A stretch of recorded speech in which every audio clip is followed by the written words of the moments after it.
Welcome to दीक्षाशाला। आज हम बात करेंगे कि केवीएस पीआरटी के इंटरव्यूज़ के लिए हमने कई सारी डेमो टीचिंग लेके आ गए। हमारे चैनल पे ऑलरेडी वीडियो पड़ी हुई है, लेकिन अभी इंटरव्यू में जो है 60 मार्क्स के हमारे पूरे इंटरव्यू है, जैसे कि आप सभी जानते होंगे। और उसमें से 30 मार्क्स का हमारा इंटरव्यू है। इंटरव्यू मतलब कम्युनिकेशन कह सकते हैं, क्योंकि इंटरव्यूज जब हमारा अच्छा जाने लगता है तो फिर वो कॉन्वर्सेशन में चेंज हो जाता है। नॉर्मल कॉन्वर्सेशन डिस्कशंस की इंटरव्यूअर आपसे कुछ पूछते हैं और आप उससे रिप्लाई करते हैं, उन्हें अच्छा लगता है तो उस टॉपिक पे बातें और आगे बढ़ने लगती हैं। तो अगर अच्छा जा रहा है तो, नहीं तो फिर वो तो एक डर का माहौल बना ही रहता है। हम पहले से इतने हेक्टिक रहते हैं, क्या पूछेंगे क्या नहीं पूछेंगे, और क्या पूछेंगे ये तो उन्हें भी नहीं पता होता है, क्योंकि टॉपिक किस तरफ कब कैसे मोड़ ले ले वो किसी को नहीं पता है। तो पहले तो हमने डेमो टीचिंग की ऑलरेडी कई सारी वीडियो अपने चैनल पे डाल दी है। अगर आपको देखना हो तो जाके डेमो टीचिंग की वीडियो देख सकते हैं। उसके बाद कुछ टॉपिक हमारे एक सब्सक्राइबर की डिमांड थी कि मैम कुछ टॉपिक पे आप ऐसे वीडियो लेके आइए जो वो पूछेंगे, मतलब हमारे पीआरटी में जो भी सब्जेक्ट्स हैं, तो क्या उसमें से क्या पूछ सकते हैं, कौन सा टॉपिक एकदम मोस्ट प्रोबेबली सबसे पूछते हैं। तो जैसा कि हमने 3-4 जगह पे कॉन्ट्रेक्चुअल का इंटरव्यू दिया था, 4 जगह पे, तो वहाँ के सारे एक्सपीरियंसेस के अराउंड जो हमने ऑब्जर्व किया अपने उस ऑब्जर्वेशन से। और बाकी हमने अभी काफ़ी जब उन्होंने उनकी मैसेज आए थे, जो भी सब्सक्राइबर हैं, मैं उनके नाम नहीं रिकॉर्ड कर पा रही, उनकी जब भी ये डिमांड आई थी कि हाँ मैम इस टॉपिक पे वीडियो लेके आइए, कौन कौन से टॉपिक इंपॉर्टेंट है सब्जेक्ट वाइज, तो उस टाइम तो मैं सोची कि तुरंत वीडियो लेके आ जाऊँ। लेकिन ये तो मेरे लिए भी उतना ही ज़रूरी है, तो मुझे लगा कि ये ऑनेस्टी से मुझे सारी बुक्स एक बार उठा के रिसर्च कर लेना चाहिए, पता कर लेना चाहिए कि कौन कौन से बुक्स से और नेट से कौन कौन से टॉपिक किस चैप्टर से हैं जो मुझसे वहाँ पूछे गए, वो तो डेफिनेटली इंपॉर्टेंट ही हैं। उसके अलावा भी मेरे अगल बगल में जो आ रहे थे वो बता रहे थे कि हाँ मैम मुझसे ये पूछा गया, मुझसे ये पूछा गया। वो कॉमन सी बात है, हम जब निकलते हैं तो सब एक दूसरे से पूछते हैं अच्छा क्या पूछा क्या पूछा।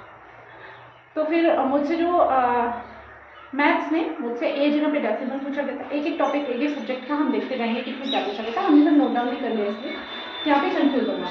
तो सबसे पहले हम मैथ्स का देखेंगे, मैथ्स में क्या पूछे थे। तो मैथ्स में डेसिमल, ये बहुत कॉमन टॉपिक बना हुआ था, बहुत ज़्यादा सबके लिए, कई लोगों से पूछा गया डेसिमल। सेकेंड वन था मुझसे ये जगह पे उन्होंने डेसिमल का डिवीजन पूछा था, डेसिमल का division of decimal by decimal number से करना था। तो फिर मैं तो डेसिमल का वीडियो तैयार करके गई थी, मतलब डेमो टीचिंग डेसिमल की कैसे करनी है, बच्चों को कैसे बताना है कि हाँ मतलब 1 नंबर तो सीधे सीधे लिख देते हैं, फिर अगर उसमें और भी छोटे छोटे टुकड़े करने हैं तो वो डेसिमल में लिखा था। ये सारी चीज़ें मैं तैयार करके गई थी, लेकिन और डेसिमल का डिवीजन भी अच्छे से आता था। मैथ्स मेरी ठीक ठाक है, इतनी भी बुरी नहीं है, लेकिन उस टाइम बच्चों को कैसे प्रेजेंट करें तो थोड़ा सा एकदम अचानक से होता है ना कि इंसान हेक्टिक हो जाता है, चीज़ें एकदम सडन आती। तो उन्होंने बोला कि मैंने बोला सर डेसिमल पढ़ाते, तो बोले कि नहीं डेसिमल का डिवीजन ही पढ़ाओ और 5th के बच्चों को पढ़ाना है। तो फिर मैं इंट्रोडक्शन देना शुरू की, बोली इंट्रोडक्शन ही सीधे टॉपिक पे। तो ये सारी चीज़ों के लिए आप प्रिपेयर हैं। फिर दूसरा टॉपिक जो मोस्टली पूछा गया लोगों से वो था फ्रैक्शन। तो फ्रैक्शन से भी जो भाई सब पिज्ज़ा वाला मोस्टली तैयार करके गए थे, तो मैं पिज्ज़ा तो नहीं, मैं चॉकलेट का तैयार करके गई थी कि आपके घर में एक चॉकलेट आता है, आप 3-4 भाई बहन कैसे डिवाइड करेंगे तो इक्वल अमाउंट में डिवाइड हो सके। तो क्योंकि पिज्ज़ा वाला बहुत कॉमन हो गया था, सब लोग वही पिज्ज़ा पिज्ज़ा पिज्ज़ा तैयार करके गए थे। फिर आता है थर्ड चीज़, मैंने सब नोट डाउन कर लिया था, और नंबर्स। नंबर्स तो मतलब इनिशियली नंबर्स ही ज़रूरी है, बच्चों को नंबर्स कैसे बनाए। नंबर्स की वीडियो एक हमारे चैनल पे ऑलरेडी पड़ी हुई है, बच्चों को नंबर्स बनाना कैसे सिखाएं, पढ़ाना कैसे सिखाएं। फिर fourth one is place value. Place value तो सबको ही आता होगा, लेकिन अब बच्चों को ये चीज़ कैसे इंट्रोड्यूस करें कि बच्चों को इंटरेस्टिंग लगे और समझ में भी आ जाए, तो उसके लिए प्लेस वैल्यू थोड़ा अलग तरीके से। प्लेस वैल्यू की वीडियो मेरे ख्याल से मेरे डेमो टीचिंग में मतलब मेरे चैनल पे तो नहीं है, लेकिन अगर आपकी डिमांड होगी तो हम प्लेस वैल्यू पे भी वीडियो लेके आएंगे।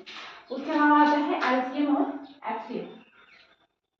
एलसीएम एचसीएफ, अच्छा एलसीएम एचसीएफ में भी पॉसिबल, कुछ लोगों को खुद भी शायद बहुत अच्छे से क्लियर नहीं होगा, तो पहले तो खुद भी देख लेंगे। एलसीएम एचसीएफ पे जितने क्वेश्चन बनते हैं वो देख लेंगे। जैसे अक्सर होता है कि घंटी 1 घंटी 5 मिनट में बजती है, दूसरी 10 मिनट में बजती है, तीसरी 15 मिनट में बजती है, कब तीनों साथ में बजेंगी। तो इन सब टाइप के क्वेश्चन ये 5th में आई थिंक है, ये सारे क्वेश्चन ये कॉम्पिटिशन एग्जाम में भी बहुत आता है। तो इसमें सिर्फ एलसीएम लगना है, तो ये सब भी पढ़ लें कैसे अप्लाई होगा एलसीएम, कौन कौन से क्वेश्चन में एलसीएम अप्लाई होगा, और बच्चों के सामने कैसे प्रेजेंट करें। मतलब 2nd के बच्चे को सिखाना है तो कौन सा तरीका, 5th के बच्चे को सिखाना है तो कौन सा तरीका। 2 तरीके बस ढूंढें हर चीज़ के, हर टॉपिक में। 2nd का कुछ पढ़ लीजिए, 1st 2nd एक में, और उधर 4th या 5th में कुछ पढ़ लीजिए, ताकि बड़े बच्चों का भी आपको आ जाए और छोटे बच्चों का भी आ जाए। उसके बाद एडिशन, सब्सट्रैक्शन, मल्टीप्लिकेशन, डिवीजन ये कैसे सिखाएंगे, इसके लिए तो कोई एकदम एकदम देशी तरीका, बच्चों को एकदम कनेक्ट करके डेली लाइफ से वो कैसे सिखाना है वो ज़रूर सीख लें। एडिशन की वीडियो भी शायद मेरे वीडियो पे मैंने तो बच्चों के साथ ही मैंने एक वीडियो बनाई है, बच्चों को पास में रख के ऐसे ट्यूशन पढ़ाते हुए कि कैसे एडिशन कैसे सिखाएं और सब्सट्रैक्शन कैसे सिखाएं, ये सारी चीज़ें। और एक जगह भी मुझसे पूछा भी गया था कि ईवीएस से कैसे आप कनेक्ट करेंगे, तो मैंने कुछ पेड़ वगैरह के एग्जाम्पल देके बताए थे, आप वीडियो में चेकआउट कर सकते हैं। फिर आता है नेक्स्ट टॉपिक हमारा हिंदी में कैसे क्या पढ़ना है। तो हिंदी में सबसे पहले वर्णमाला, बहुत पूछा जाने वाला टॉपिक कि बच्चों को इंट्रोड्यूस कैसे करेंगे। कहीं कहीं भी तो कहते थे कि वो थोड़ा बहुत जानते हैं, कहीं कहीं कहते थे वो एकदम नहीं जानते हैं, नए नए बच्चे हैं, नया एडमिशन हुआ है, उन्हें आप वर्णमाला कैसे पढ़ाएंगे। दूसरा टॉपिक आपका आता है कि हिंदी की जो भी पार्ट्स ऑफ स्पीच है, संज्ञा, सर्वनाम, ये सारी। अच्छा, क्लास को ही आपको टीएलएम मानते हुए जो भी चीजें हैं क्लास में हो रही हैं, जैसे क्रिया सिखाना है तो बताओ बच्चे ऐसे जंप करना, एक्शन जिस चीज़ों में भी आप एक्शन करते हो, जैसे जंपिंग करते हो, खाना खाते हो, ये सारी चीज़ें क्रिया है, खाना खाना, तो क्रिया विशेषण। उसके बाद आपका आता है हिंदी में 2 पोएम तो मस्त है, इसमें कोई शक नहीं। पोएम तो जैसे एकदम उनका फेवरेट टॉपिक है, मुझे लगता है कुछ नहीं समझ में आता है तो पोएम, तो 2 कविता, सेम ऐसे 2 कहानी। और कहानी भी सुनाने का तरीका ऐसा नहीं कि जैसे हम घर पे कहानियाँ जनरली सुनते सुनाते आए हैं वैसा नहीं, मतलब लास्ट में बच्चों से पूछना है आपको कहानियों से क्या समझ में आया, या ये कहानी आपको कैसी लगी, इसमें आप इस पात्र की जगह आप होते तो आप क्या करते। तो बच्चों की क्रिएटिव थिंकिंग, क्रिटिकल थिंकिंग दोनों का डेवलपमेंट होगा। फिर आते हैं इंग्लिश में, तो इंग्लिश में भी हम कुछ अलग नहीं करेंगे। इंग्लिश में सेम, इंग्लिश में अल्फ़ाबेट कैसे इंट्रोड्यूस करें, अल्फ़ाबेट।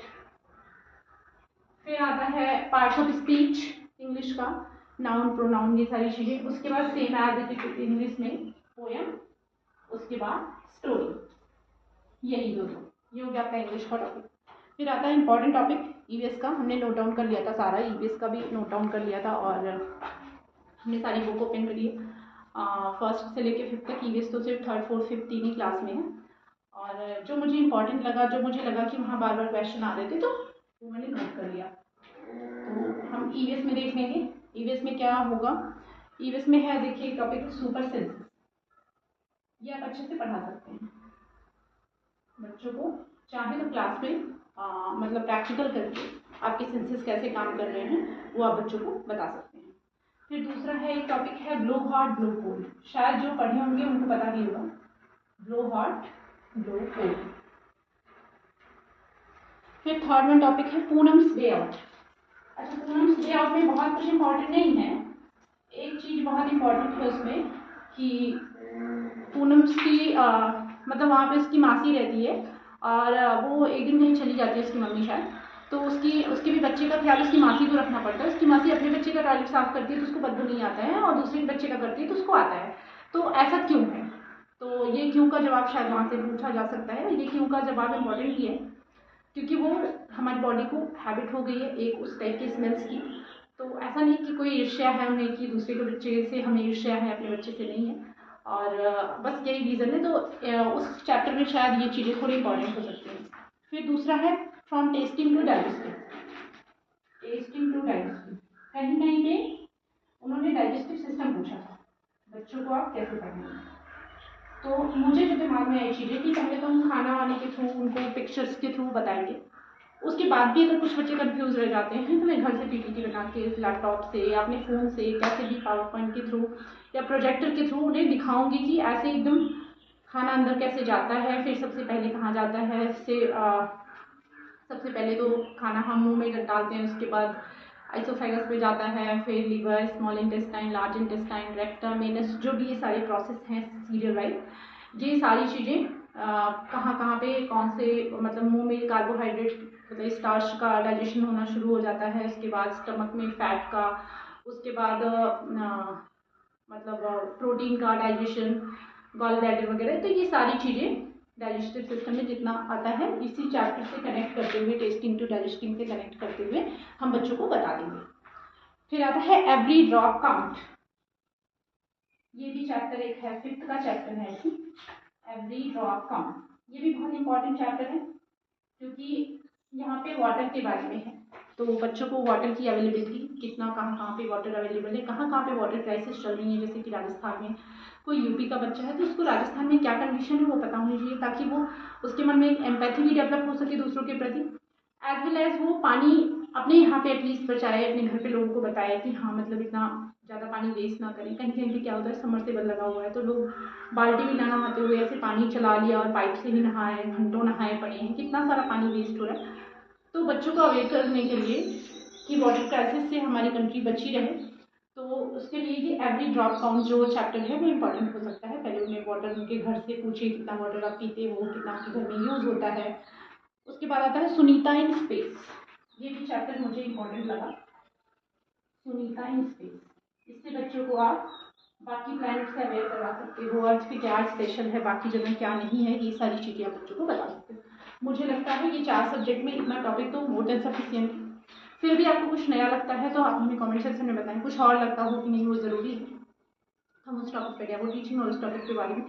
और एक बात मैं आपसे बहुत इंपॉर्टेंट बात कर रही थी कि अगर आपकी डिमांड हो तो मैंने अभी एनसीईआरटी पढ़ना शुरू किया, एग्जाम के लिए तो पूरा अच्छे से ही पढ़ डाला था, लेकिन अगर आपकी डिमांड हो तो मैं सारे सब्जेक्ट की, जिनके पास बुक्स ना भी हो, हिंदी, इंग्लिश, मैथ, सीरीज, सारे सब्जेक्ट के एक एक चैप्टर डेली अभी से कंप्लीट अगर करना शुरू करें, या नहीं सारे तो फिर जो जो इम्पोर्टेंट चैप्टर हैं उनकी समरी 5-5 मिनट की वीडियो, 10 मिनट की वीडियो, मैक्सिमम तो 10 ही मिनट की जानी है, 5 मिनट की वीडियो वो मैं यूट्यूब पे लेके आऊँ, हमारी साथ में ही प्रिपरेशन भी होती रहेगी। जिनके पास बुक्स नहीं है उनके लिए बहुत अच्छी ये एक हेल्प हो जाएगी। और ऐसे ही इंटरव्यू की प्रिपरेशन करते रहें बिना किसी टेंशन के, रिजल्ट तो रिजल्ट आने के बाद ही पता चलेगा, इसलिए उसकी टेंशन बिल्कुल ना लें। आपके जितने भी मार्क्स हैं बेफिक्र होकर तैयारी करते रहिए। आप डेसिमल तैयार कर लेते हैं, आप फ्रैक्शन तैयार कर लेते हैं, आप नंबर्स तैयार कर लेते हैं, आपको लगता है कि वेस्ट जाएगा, बिल्कुल नहीं। आपके घर में बच्चे हैं, आप उन्हें पढ़ा के प्रैक्टिस कीजिए, आपका बाकी एग्जाम्स के लिए प्रिपरेशन हो जाएगा। एकदम हेक्टिक होकर मत कीजिए कि हम पढ़ रहे हैं तो फिर इंटरव्यू में नहीं हुआ तो क्या होगा। तो जो भी होगा अच्छा ही होगा, everything happens for a special reason. और best of luck for the interview. Thank you.